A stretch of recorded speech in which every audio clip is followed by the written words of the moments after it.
प्रिय विद्यार्थियों, मैं डॉक्टर देशराज वर्मा, सहआचार्य हिंदी, राजकीय महाविद्यालय राजगढ़। देखिए, आपके बीए द्वितीय वर्ष के द्वितीय प्रश्न पत्र में नाटक और एकांकी लगाए हैं। ये आपके पाठ्यक्रम में है। ध्रुव स्वामिनी नाटक आपके पाठ्यक्रम में लगाया गया है और कुछ एकांकी संकलन के नाम से आपके पाठ्यक्रम में लगाई गई हैं। अब हमें देखने की बात यह है कि हमारे ये भारतीय परंपरा में वाङ्मय की अवधारणा है। वाङ्मय के भी दो भेद किए हैं, काव्य और शास्त्र। काव्य में भी हम दृश्य काव्य, श्रव्य काव्य पढ़ते हैं। तो दृश्य काव्य के अंतर्गत नाटक है, रासक है, रूपक है, एकांकी है। ऐसी विधाओं को दृश्य काव्य के अंतर्गत माना जाता है। ऐसी ये वो विधा है जिसको हम आँखों से देख भी सकते हैं, कानों से सुन सकते हैं और उनका मंचन किया जा सकती है। तो आपके पाठ्यक्रम में नाटक लगाया गया है और एकांकी लगाए गए हैं। अब मोटे तौर पर देखते हैं कि हम एक परिचय के तौर पर देखते हैं कि नाटक और एकांकी में क्या अंतर है। नाटक का जो कलेवर है, आकार है, वो बड़ा होता है। उसमें कई अंक होते हैं, बहुत सारे दृश्य होते हैं, नायक होता है, बहुत सारे पात्रों की भरमार होती है और किसी भी पात्र या नायक या घटना को विकसित होने में या उसके परिष्कार और उसके विकास की पर्याप्त संभावनाएं नाटक में रहती हैं। और जबकि एकांकी की बात करें तो एकांकी को अंग्रेजी में वन एक्ट प्ले बोला जाता है। एक अंक का नाटक मतलब एक ऐसी रचना जो बहुत रंगमंचीय रचना जो बहुत कम समय के भीतर और कम दृश्य और के भीतर अपनी बात को कह सके, वो एकांकी कही जाती है। और आपके पाठ्यक्रम में दोनों को ही, नाटक को भी लगाया गया है और एकांकी को भी लगाया गया है। नाटक के बारे में पूर्व वीडियोज़ में हमने इसकी चर्चा की है कि लेकिन फिर भी हम ध्रुव स्वामिनी नाटक को पढ़ने से पहले कुछ बेसिक चीज़ों के बारे में हम यहाँ बात करेंगे और हमारे अंदर एक समझ विकसित होनी चाहिए, पैदा होनी चाहिए कि हम जब भी किसी नाटक को पढ़ें, उसकी समीक्षा करें तो हमें किन किन बिंदुओं का, किन किन चीज़ों को ध्यान में रखना चाहिए जिससे कि हमें किसी भी नाट्यकृति या किसी भी एकांकी को अच्छे तरह से समझ सकें और उसके बारे में एक अच्छी समझ विकसित हो सके और हम उसकी सही ढंग से उसकी समीक्षा कर सकें। तो जो ध्रुव स्वामिनी नाटक है ये ऐतिहासिक नाटक है और इस नाटक में जो गुप्तकालीन परिवेश है, रामगुप्त और चंद्रगुप्त, ध्रुव देवी जिसको ध्रुव स्वामिनी प्रसाद कहते हैं, उस ईसा पूर्व जो एक ऐतिहासिक परिवेश है उसको माध्यम बना करके प्रसाद ने कुछ स्त्री और राजसत्ता से जुड़े हुए प्रसंगों को इसमें उठाया गया है और स्त्री को कहीं न कहीं विवाह के बंधन से मुक्त करने और एक पुनर्विवाह तथा अयोग्य राजा को सत्ता से बाहर करने जैसे प्रसंगों को एक तरह से स्वीकृति प्रदान की है। और कहीं न कहीं ये कहा जाता है कि प्रसाद ध्रुव स्वामिनी नाटक जो 1932-33 में प्रकाशित होता है उसमें एक तलाक की समस्या, डिवोर्स के प्रश्न को उठाते हैं और कहीं न कहीं ये एक स्वीकृति देते हैं कि अयोग्य, क्लीव और नपुंसक पति को स्त्री छोड़ सकती है, उसका परित्याग कर सकती है और अयोग्य राजा को भी वहाँ के तत्कालीन परिषद या व्यवस्था उसको सत्ता से हटा सकती है। ऐसे जो संदर्भ हैं वो इस नाटक के भीतर बताए गए हैं। एक बड़ी बात ये है कि इसकी ऐतिहासिकता को लेकर के बड़ा विवाद है। लोग उस पर सवाल खड़ा करते हैं कि ये जो ऐतिहासिकता है वो कहीं न कहीं संदिग्ध है इसकी।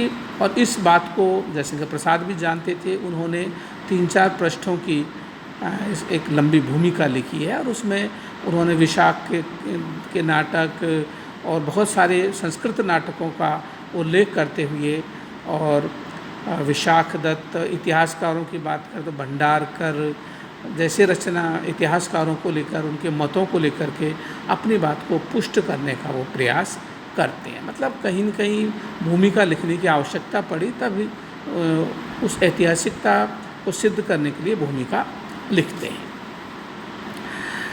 अब हमारे सामने एक जो महत्वपूर्ण चीज़ है कि ये ऐतिहासिक क्यों है, एक कथानक इसका ऐतिहासिक, तो उसके लिए हम देखते हैं कि सबसे पहले तो ये गुप्तकालीन ईसा पूर्व के समय का कथानक है।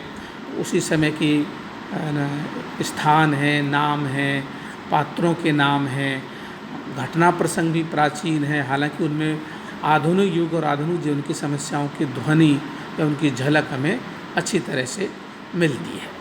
तो इसका जो कथानक की दृष्टि से ये ऐतिहासिक और प्रख्यात कथानक है जिसको लेकर के प्रसाद इस ध्रुव स्वामिनी नाटक की रचना करते हैं। और इसमें एक जगह लिखते हैं कि ध्रुव देवी नाम से इतिहास में जिक्र है, लेकिन वो कहते हैं कि वो प्रसाद कहते हैं कि मुझे ध्रुव स्वामिनी कहना मुझे ज़्यादा सटीक लगता है, कहीं न कहीं स्त्री अधिकार या स्त्री चेतना को मुखर करने वाला ये नाम है। वो कहते हैं कि स्त्री को देवत्व से मुक्त करके उसको खुद स्वामिनी होना चाहिए, यह स्त्री स्वामिनी भी है। इसलिए ये नामकरण अपने आप में बहुत ही सारगर्भित है, प्रेरक है और कहीं न कहीं हमें एक विचारणीय भी हमें सोचने पर मजबूर करता है। इसके जब हम पात्रों की बात करते हैं तो पात्रों के जो आप नामकरण देखिए, उनकी स्थिति देखिए, सब में हमें ऐतिहासिक और सांस्कृतिक परिवेश की झांकी मिलती है। इसके पात्र सूची में प्रसाद ने इसकी जो सूची दी है उसमें ध्रुव स्वामिनी है, मंदाकिनी है, कोमा है, चंद्रगुप्त है, रामगुप्त है, शिखर स्वामी है, पुरोहित, शकराज, खिंगिल, मिहिरदेव।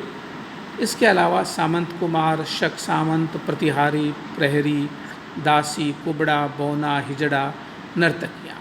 कुछ ऐतिहासिक चरित्र हैं और कुछ इतिहास को पुष्ट करने के लिए या उन घटनाक्रमों को पुष्ट करने के लिए कुछ काल्पनिक पात्र भी प्रसाद यहाँ गढ़ लेते हैं।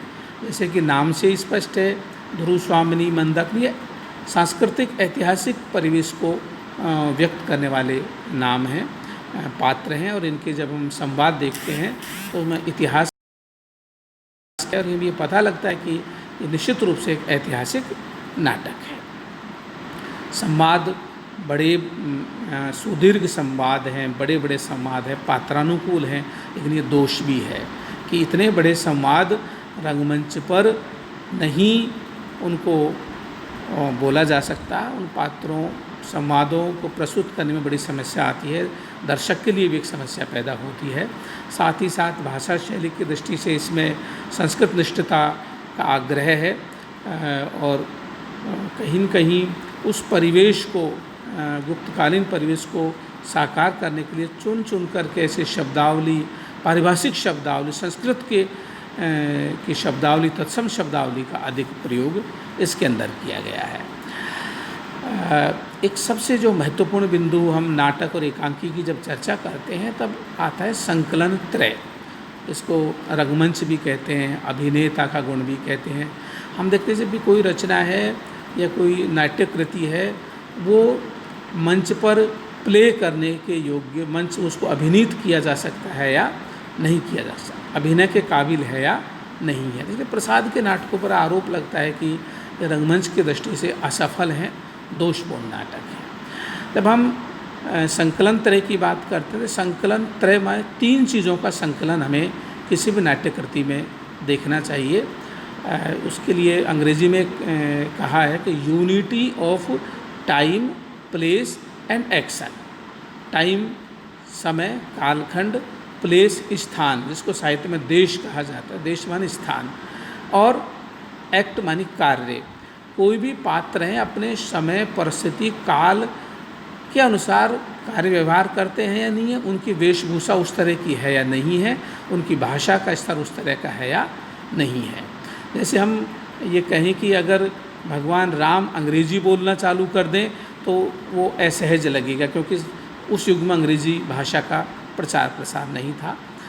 ध्रुव स्वामिनी का कोई भी पात्र अंग्रेजी या अरबी फारसी का उपयोग नहीं करता है, क्योंकि उस समय जो भाषा प्रचलन में थी वो उसी तरह की भाषा का प्रयोग करता, तभी वो युग परिस्थितियाँ मंच पर साकार होती हैं। कई बार जब प्रसाद नाटक लिख रहे थे तो रंगमंच की जो टेक्निक्स थी उनका उतना विकास नहीं हुआ था, लेकिन प्रसाद यहाँ तक ध्रुव स्वामिनी तक आते आते अपनी रंगमंचीयता में काफ़ी सुधार कर लेते हैं, और ये उनके नाटक पूर्ववर्ती नाटकों की तुलना में ज़्यादा अभिनय गुण से युक्त हो जाते हैं। जैसे कि कई बार ऐतिहासिक नाटकों में ये ऐसे दृश्य आते हैं कि युद्ध को दिखाया जाए, भयंकर हाथियों का कोलाहल, युद्ध, तलवार, सेना। अब इन सब चीज़ों को, हाथी घोड़ों को दिखाना रंगमंच पर संभव नहीं है, लेकिन आजकल नई टेक्निक्स के जरिए हम बैकग्राउंड से, नेपथ्य से हम हाथियों की चिंगाड़, घोड़ों की टाप, तलवारों की आवाज़ के माध्यम से हम युद्ध की विभीषिका को मंच पर साकार कर सकते हैं। तो ऐसी चीज़ें कहीं न कहीं ऐतिहासिक नाटकों में हमें देखने को मिलती हैं। जब ऐतिहासिक नाटकों को प्ले किया जाता है तो कुछ नए प्रयोग करने होते हैं, कुछ नए तरह के रंग निर्देशों का पालन किया जाता है।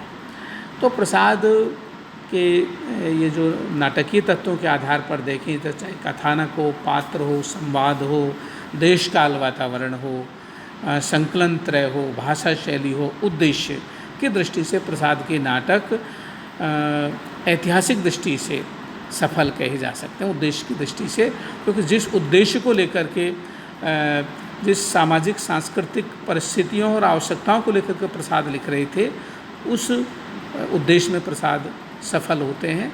स्त्री चेतना की बात करते हैं। 35 में जब कामायनी में नारी तुम केवल श्रद्धा हो प्रसाद लिख रहे हैं, और ध्रुव स्वामिनी में भी कहीं के स्त्री अधिकारों की, स्त्री की समस्याओं और उनके समाधान का वो चित्रण करते हैं। इस तरह से प्रसाद के इस नाटक को पढ़ने से पहले ये चर्चा होना, ये सामान्य सी बातें करना बहुत ज़रूरी था। इसके बारे में हमने चर्चा की, और इसके बाद हम प्रसाद के नाटकों का अध्ययन करेंगे।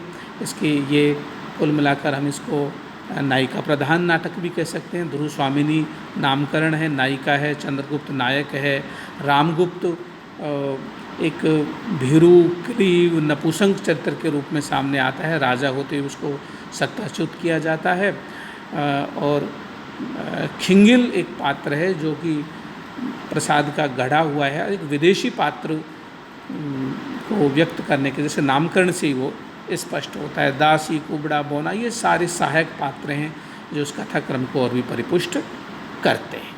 तो अगले वीडियो में, यूट्यूब में हम इस नाटक के महत्वपूर्ण बिंदुओं को पढ़ेंगे, और प्रसाद के ये नाटक पठनीय अधिक हैं, रंगमंच की दृष्टि से उतने सफल नहीं है।